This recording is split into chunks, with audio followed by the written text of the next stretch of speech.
जब बात कर्मा की हो और ख़ासकर इस टॉपिक पर, कर्मा पर वीडियो बनाने की हो, लोगों को कुछ बताने की हो,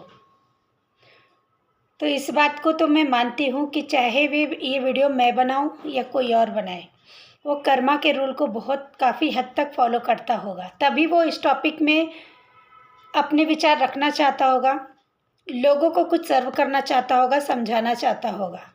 क्योंकि जो व्यक्ति कर्मा को मानेगा नहीं, उसकी रुचि इसमें आएगी नहीं। इस विषय पर, टॉपिक पर वीडियो बनाने का, लोगों को कुछ समझाने का उसका मोटिव ही नहीं होगा, उसका इंटरेस्ट ही नहीं होगा।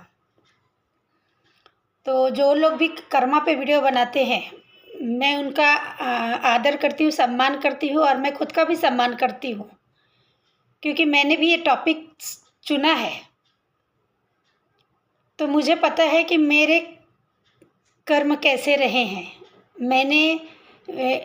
दुनिया मुझे किस रूप में देखेगी मुझे नहीं पता, लेकिन मेरी अंतरात्मा जानती है कि मैं क्या हूँ और मैंने किस तरह के कर्म किए हैं, फॉलो किए हैं, गलतियाँ की है या गुनाह किया है। तो ये चीज़ मैं मानती हूँ। आज मैं स्त्रियों पर बात करना चाहती हूँ, जो कर्मा से रिलेटेड ही है। हमारे ऐसा नहीं बोल सकती हमारे देश का, ये तो हर जगह होगा, लेकिन मैं हमारी स्त्रियों को ये कहना चाहती हूँ कि आप जो रोज़मर्रा की ज़िंदगी होती है, उसमें जो कर्म छोटे छोटे होते हैं, जो आपको पता भी नहीं होता कि आप क्या कर रहे हैं, उस पर ध्यान दीजिए। ये मत देखिए बाकी दूसरे लोग क्या कर रहे हैं, क्योंकि कर्मा को बैलेंस करना बहुत मुश्किल हो जाता है फ्यूचर में जा कर के। वो किसी अलग ही रूप में आपके सामने आता है, आपके सामने, आपके परिवार के सामने, आपके बच्चों के सामने, उस बच्चों के बच्चों के सामने। तो आपको ना इन छोटी छोटी बातों का ध्यान रखना पड़ेगा अपने लिए, और घर की संस्कृति की और अध्यात्म की भी मैं बात करूँगी।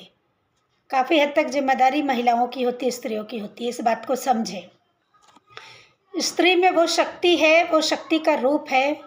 अपने इस रूप को, अपने इस गुण को अपने से दूर जाने मत दीजिए। बहुत लोग हैं जो अभी इस पैटर्न को ब्रेक कर चुके हैं और कर रहे हैं कि स्त्री वाले गुण, स्त्री तत्व के जो गुण होने चाहिए वो उनके अंदर नहीं है।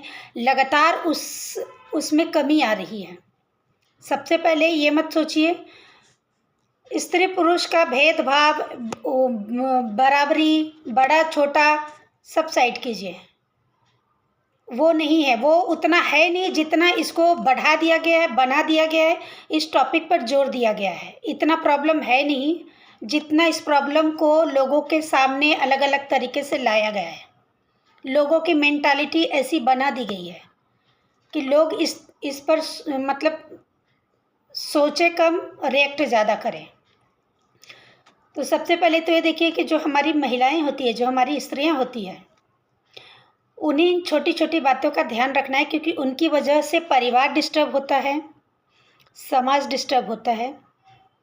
और आध्यात्मिक रूप में तो आप दूर दूर तक भी आपका कोई लेना देना नहीं होगा। आप चाहे जितना भी पूजा पाठ कर ले, तो आप जब घर में रहते हैं तो वो सारी एक्टिविटी जो घर की पॉलिटिक्स होती है उसमें 95-97% स्त्रियां लगी रहती हैं। मैं 3-4% ही स्त्रियों को बोलूँगी जो जेन्युइन होती हैं और इन सब से खुद को दूर रखती हैं, या उनकी सोच ही नहीं होती है, खुद को दूर नहीं रखती है, उनकी थॉट ही नहीं होती है वैसी।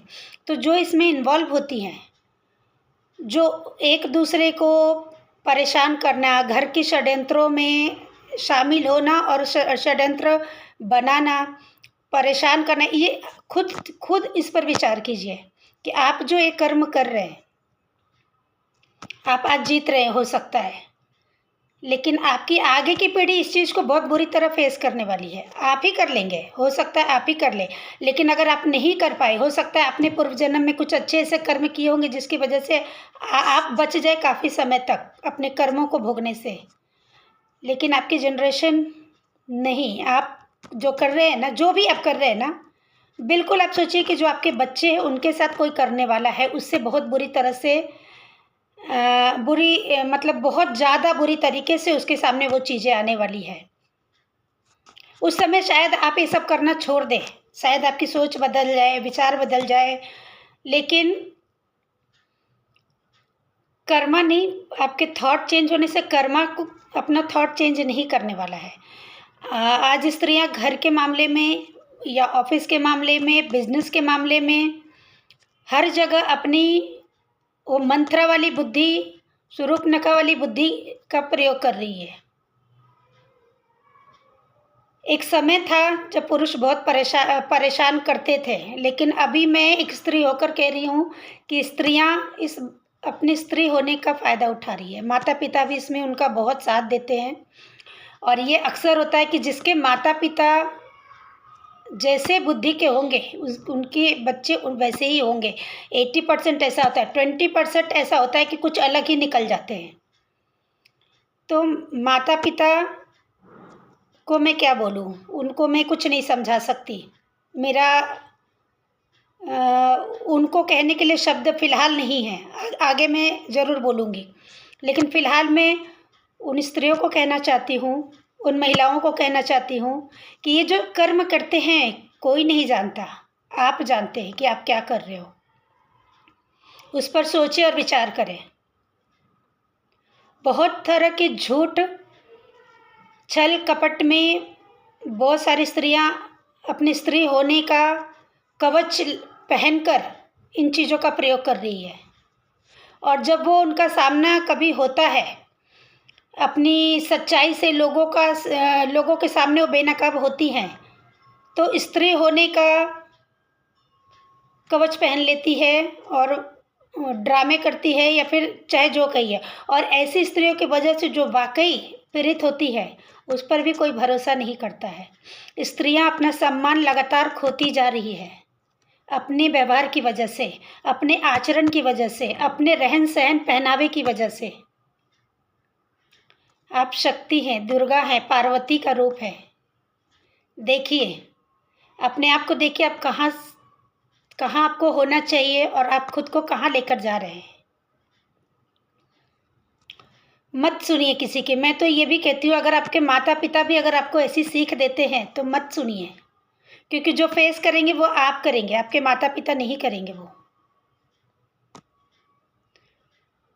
तो कर्मों पर, किसी दूसरे के कर्म की बात नहीं कर रही, खुद अपने ही कर्मों की बात कर रही हूँ मैं, कि जो आप और मैं, जो खुद के दिन भर के कर्म हैं या जो रूटीन में है हमारा, उसको हम देखें, सोचें कि हम क्या कर रहे हैं और वो सही कर रहे हैं। और अगर वो सही है तो दिन में 1000 बार ऐसा विश कीजिए कि जो मैं कर रही हूँ भगवान मेरे साथ वैसा ही हो। अगर आप सही हैं तो वाकई ये बोलिए, दिन में जितनी बार भगवान के सामने जाइए, भगवान को याद कीजिए, भगवान से प्रार्थना कीजिए, यही कीजिए कि जैसी मैं हूँ, जैसा मैं करती हूँ, सेम टू सेम चीज़ें मेरे सामने आए, या 10,000 गुना बढ़ के वही चीज़ मेरे सामने आए।